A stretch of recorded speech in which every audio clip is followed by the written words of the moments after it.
चिका झिंग चिका झिंगा सुख घाली माझ्या दारी पिंगा झिंग चिका झिंग चिका झिंगा सुख घाली माझ्या दारी पिंगा अंगणात बहरली माझ्या दारी माझी वेल रानो रानी भटकतो शोधत मी तेच फूल अंगणात बहरली माझ्या दारी माझी वेल धुंद करी गंध तिचा जीवाची ही घाण मेल कशासाठी कोणीतरी सांगा सुख घाली माझ्या दारी पिंगा झिंग चिका झिंग चिका झिंगा सुख घाली माझ्या दारी पिंगा चिका झिंग चिका का उगाच शोधित बसशी जे असे तुझे तुझ पाशी झिंग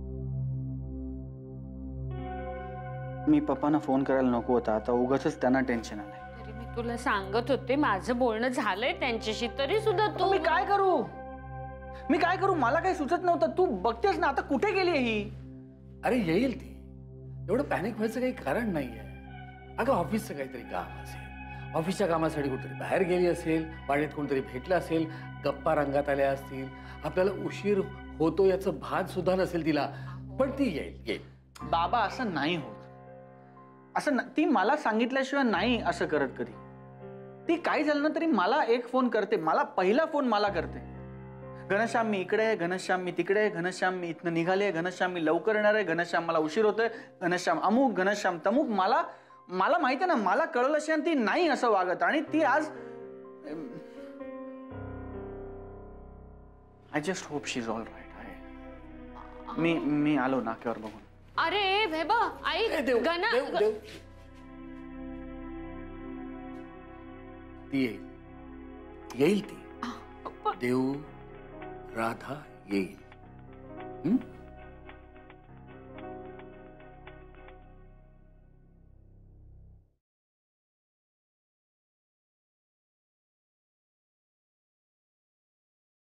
राधा कुठे गेली होतीस तू ही काय पद्धत आहे वागायची तुला साधं सांगून जाता येत नाही तुला माहिती आहे गेलं 2 तासात घरी काय काय झालंय लोकांनी काय काय काय कल्पना आल्यात लोकांच्या डोक्यात तू वेळी आहेस का राधा तुला नाही लिसन टू मी तुला कळतंय का तू इकडे नव्हतीस तर किती विचित्र विचार आले ते डोक्यात तुला साधं सांगून जाता येत नाही कुठे गेली होतीस तू एक मिनिट घनश्याम मला दुखतंय खूप तू धरलंयस तिकडे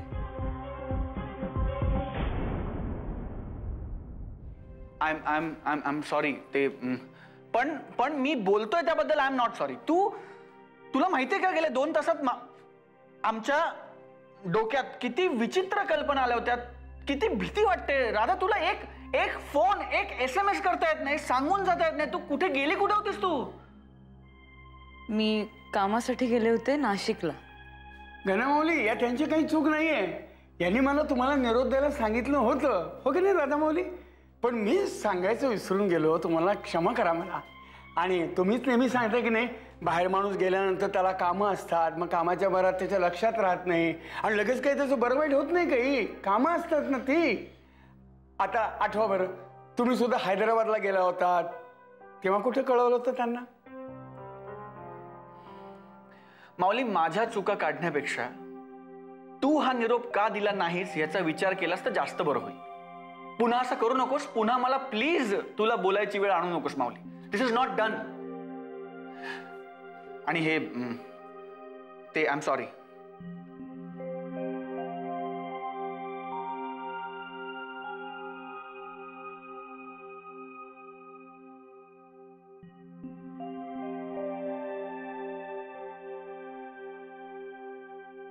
अगं राधा सांगून जायचंच ग म्हणजे काय दरवेळेला तू सांगतेस की नाही त्यामुळे मग काय कळेच ना ग काय झालं असेल टेन्शन आलं बघ सॉरी आई पण मी निघताना माऊलीने सांगितलं होतं आणि खूप घाईघाईत निघाले ना त्यामुळे मला फोन आला निघता आणि मी नेमकी चार्जर फोनचा बॅगेत टाकायची विसरले आणि फोनची बॅटरी पण गेली अहो तरी मी अविनाश सरांना सांगत होते की तुम्ही गाडी फास्ट चालवा तर ते मला ओरडले ते म्हणाले की मी गाडी फास्ट नाही सेफ चालवते, त्यामुळे मी बोलू पण नाही ना बरोबर आहे, शकले त्यांना. बरोबर आहे. नाही. अगं आम्ही काही रागवत नाही होत तुला, फक्त काळजी वाटली एवढं सांगितलं. हो आई, पण मी खरंच माऊलीनं सांगितलं होतं. हो असू दे राधा, असं होतं का कधी कधी? माझंही असंच झालं होतं, आठवते ना वहिनी? बहिणी बरोबर घरी यायला निघाले अगं बसमधनं, आणि कळलंच नाही स्टॉप कधी आला गप्पांच्या नादात, आणि भलत्या स्टॉपला उतरले मी. मग काय विचारू नकोस, मग पुढे भलतीच बस पकडली, केव्हा घरी पोचीन असं झालं होतं मला माहितीये. आणि इतक्या या गोंधळात मी म्हटलं आता घरी जाऊन माझं काय होणार, हे आता किती चिडलेले असतील, काही कल्पना नव्हती ग. आणि माहितीये का घरी आल्यानंतर काय झालं ते? म्हणजे मी घाबरले होतेच, पण हे घाबरून रडत होते अगं. वल्ली आता हसतेस तू, पण तेव्हा पण खरंच बाई आज घना सुद्धा अगदी कासावीस झाला होता राधा. आणि जरा जास्तच प्रेम करतो हं तुझ्यावर. अगो इतक्या येरझाऱ्या घालत होता ना, नक्की 2 किलो वजन कमी झालं असेल बघ. वल्ली चेष्टा पुरे. पण खरंच बाई राधा, घना ना मला एकीकडे सांगत होता आई टेन्शन घेऊ नको, टेन्शन घेऊ नको, पण स्वतः अगदी रडवेला झाला होता ग. खरंय. आता 2 दिवस कामाला म्हणून जरी बाहेर गेलीस ना तरी मागे मागे येईल बघ तुझ्या. 2 दिवस काय वल्ली, अगं 2 तासाचा सुद्धा विरह आता सहन होत नाहीये त्याला. अगं बाई काय आई तुम्ही? मी आलो. राधा निघालीस कॉफी? आज जाऊन घेते. अगं हो पण बाई अगं लाजली ग, लाजली.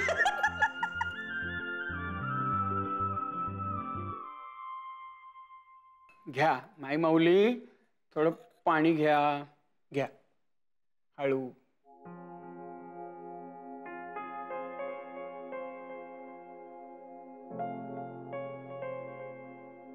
बस बर.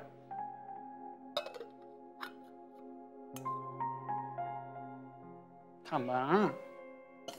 हा या पडा.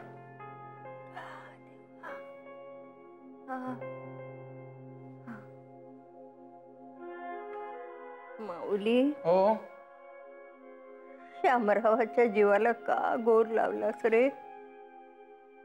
का असं केलंस? याची काही गरज होती का? माय माऊली, तुम्ही पाहायला पाहिजे होतं. विरह रसानं व्याकुळ होणारी अवस्था झाली होती त्यांची. तो चातक पक्षी कसं पावसाची वाट बघतो का नाही, तसं काहीसं घना माऊलीच्या बाबतीत झालं होतं. ऐकायला मधुर वाटत रे, पण खोट्या आशेवर जगायचं नाही रे मला आता. नको नकोच ते, नको. अहो आपण प्रयत्न करत राहायचे माय माऊली. कुठल्या बॉलवर सिक्सर बसेल आपल्याला काय सांगता येतं का? मग आपण प्रयत्न करत राहायचं. तुम्ही जास्त विचार करू नका, तुम्ही आराम करा, औषधं घ्या. आता राधा माऊली आल्यात ना घरी परत, मग आज ना उद्या घना माऊली पण येतील ना. एकटेपणाची जाणीव होऊ दे ना त्यांना. मी समजून सांगितलं त्यांना तसं. बघूया आता काय होतंय ते. देवा परमेश्वरा, नको रे आता, नको. काय ते तूच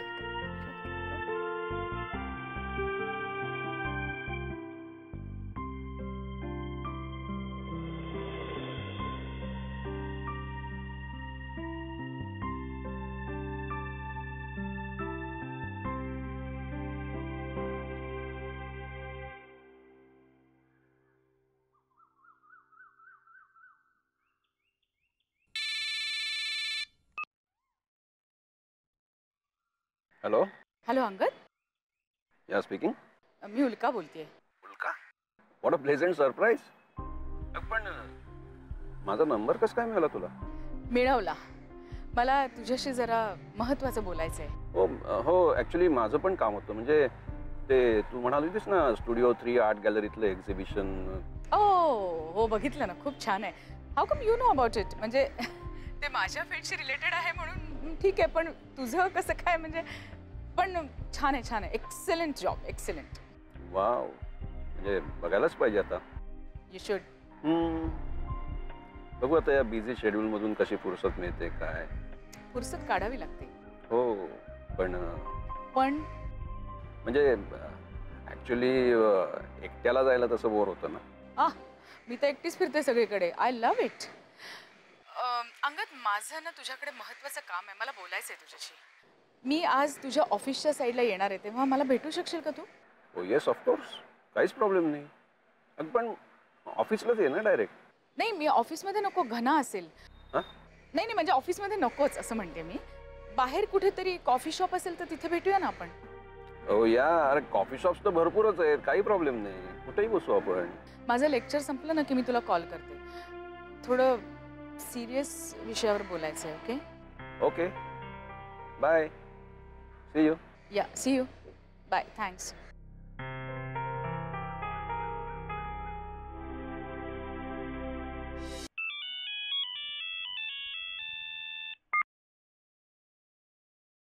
हॅलो. हॅलो राधा, अंगद बोलतोय, घनश्यामचा बॉस. कशी आहेस तू? हॅलो सर, मी बरी आहे. तुम्ही कसे आहात?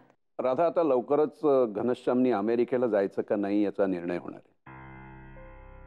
आणि I think he is perfectly qualified for that. Final recommendation मला करायचं आहे. But I want to ask you, तुझी काय इच्छा आहे? त्यांनी थांबावं का जावं?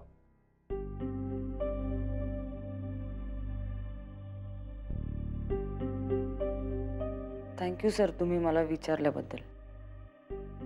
पण मला वाटतं की याबद्दलचा योग्य निर्णय तुम्ही घेऊ शकाल. या प्रश्नाचं उत्तर मी नाही देऊ शकणार सर. मी तुम्हाला एवढं नक्की सांगते की घनश्याम गेले कैक वर्ष खूप मनापासून प्रयत्न करतोय अमेरिकेला जाण्यासाठी. तो तिकडे जाऊ शकला तर त्याला खूप आनंद होईल, मला पण बरं वाटेल सर खूप. हां, तो निघून गेल्यावर तो इथे नसेल, त्याच्या नसण्याची सवय करायला लागेल, घरचे त्याला खूप मिस करतील. सुरुवातीला सगळ्यांनाच वाईट वाटेल, पण तिकडे त्याला मनासारखं काम करायला मिळतंय असं सगळ्यांना कळल्यावर सगळ्यांनाच आनंद होईल. आणि मला सुद्धा होईल सवय त्याची सर. पण तो जर अमेरिकेला जाऊ शकला नाही ना तर तो तुटून जाईल आतून, आणि त्याला तसं बघायला मला नाही आवडणार. आणि तो अमेरिकेला गेला तर सर मला वाटतं ह्याचा निर्णय सगळ्यात जास्त तुम्ही चांगला घेऊ शकाल. जे योग्य असेल ते तुम्ही करा सर, मी काय सांगू ना. Okay, bye. Okay sir, bye.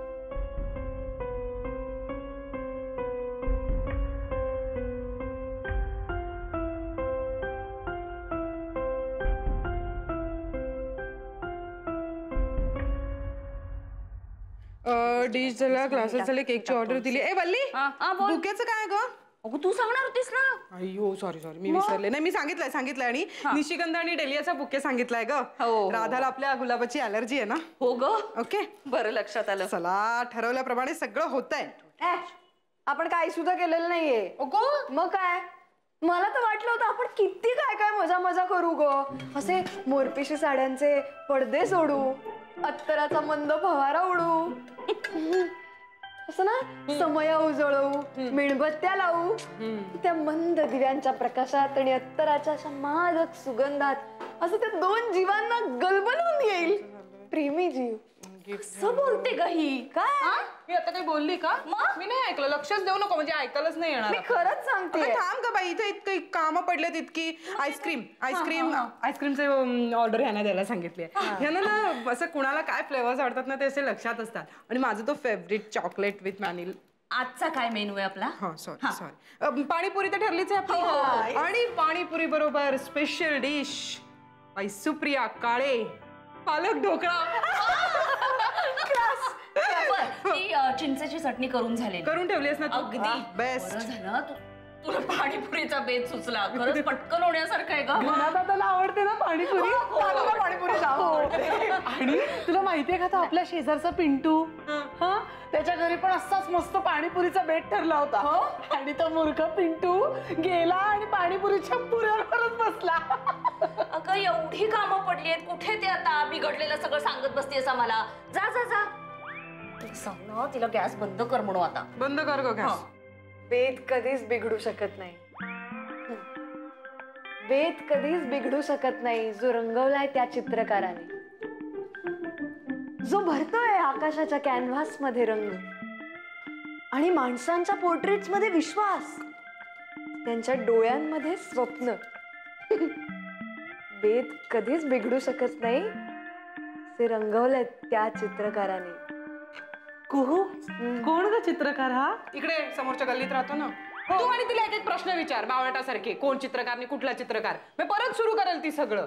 ए वल्ली चल, आपण बाकीची तयारी सगळी माझ्या रूम मध्ये जाऊन करू. आणि मी पण येणार आहे मदत करायला. तुम्ही मदत नाही करत आहात, आणखीन बडबड करून काम वाढवून ठेवताय. शपथ शपथ, मला मदत करायची आहे, एकदम खूप मदत करायची आहे तुम्हाला. गप्प बसशील मग? हो, आणि अजिबात कविता करायच्या नाहीत.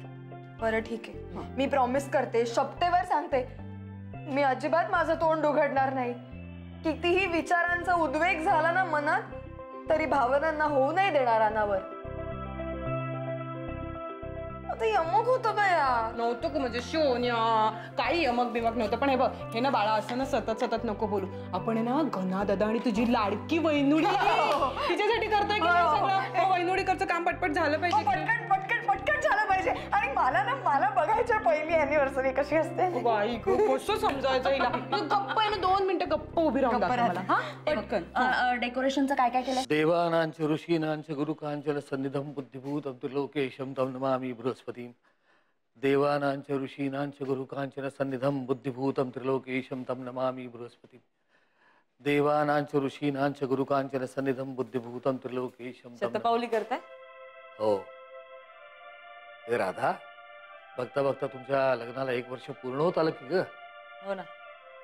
आणखीन खूप वर्ष तुम्हा दोघांना सुखाने संसार करायचा आहे ना.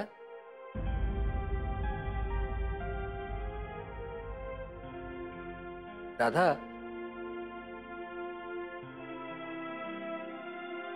मला तुला एक गोष्ट विचारायची. विचारू? विचारा ना बाबा. आम्हा काळ्यांच्या घरात येऊन तू आनंदी आहेस ना? बाबा, म्हणजे सासऱ्याने सुनेला असा काही प्रश्न विचारणं एखाद्याला विचित्र वाटेल, तरी तुला विचारतो. मी तुला वावरताना बघतो, रमल्यासारखी वाटतेस. अगदी सुरुवातीला तुला पाहिलं होतं तेव्हा तू अशी नव्हतीस, पण तू बदललीस.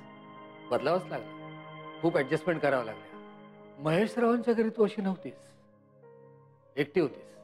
पण इथं तुझ्या आजूबाजूला भोवताली सतत गोतावळा, त्यात प्रत्येकाच्या 100 तऱ्हा.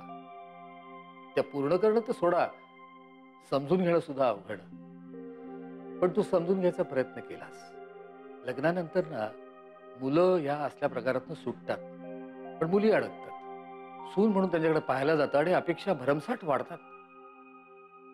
आणि या अपेक्षा असतात त्या व्यक्तिमत्वाला घातक असतात, मारक असतात. पण तरीही तू समजून घ्यायचा खूप प्रयत्न केलास.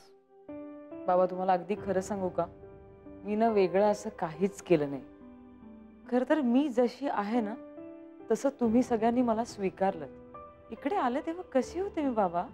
मला सध्या स्वयंपाक सुद्धा करता यायचं नाही, पण तुम्ही कधीच मला काहीच बोलला नाहीत. रादर कुठल्याच बाबतीत तुम्ही मला काहीच न बोलता मला खूप छान सांभाळून घेतलं सगळ्यांनी. आणि बाबा ना, इथे सगळ्यांबरोबर राहताना मलाच एक शोध लागला की वरकरणी मी जशी मला वाटते ना तशी मी नाहीच आहे. मी आतून खूप वेगळी आहे बाबा. म्हणजे मला सुद्धा माणसं खूप आवडतात, हवी असतात. पण समहाव कसं झालं की लहानपणापासून मी फार माणसात नाही राहिले. घरात सुद्धा मी आणि पप्पाच होतो. शाळेत मित्रमैत्रिणी फारसे नव्हते, कारण हुशार होते. त्यामुळे एकलकोंडी होत गेले. आणि मग मला वाटायला लागलं की आपण असेच एकटे. पण तुम्ही सगळ्यांनी इतकं छान सांभाळून घेतलं ना बाबा मला. आणि मग मला लक्षात आलं की नाही, मी पण इतर सगळ्या मुलींसारखी एकदम नॉर्मल मुलगी आहे. आणि आता तर हे सगळं घर मला माझंच वाटायला लागलंय बाबा. घर तुझंच आहे आणि तू घरातलं प्रत्येकाची ना. हो. आता आमचं आणखीन एक म्हणणं तुला आणि घनाला ऐकावं लागणार आहे. काय बाबा? तुमचं लग्न झाल्यापासून आजपर्यंत तुम्हाला हनीमूनला जायला जमलेलंच नाहीये. दोघे दूरवर कुठेतरी फिरायला जा.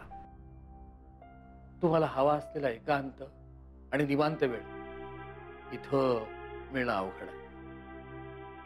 जो एकांतपणा, जो निवांत वेळ प्रत्येक जोडप्यासाठी आवश्यक असतो. फिरून या. तर मला सांग, आता तुमचं कुठलं बुकिंग करायचं? म्हणजे आम्ही केरळला गेलो होतो तसं केरळचं, का कुलू मनाली, का अंदमान निकोबारला जात आहे?